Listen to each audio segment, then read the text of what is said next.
គឺគឺគីថាផលិតផលនេះហើយថាផលិតផល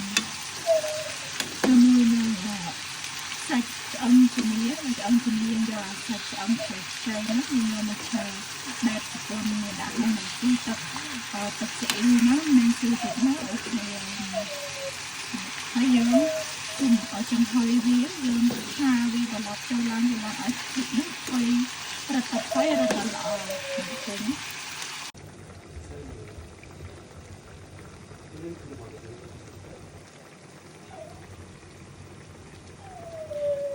ហ្វឺគីឆាហ្វឺគីគេហៅថាឆាផលិតណាខ្ញុំហៅឆាហ្វឺគី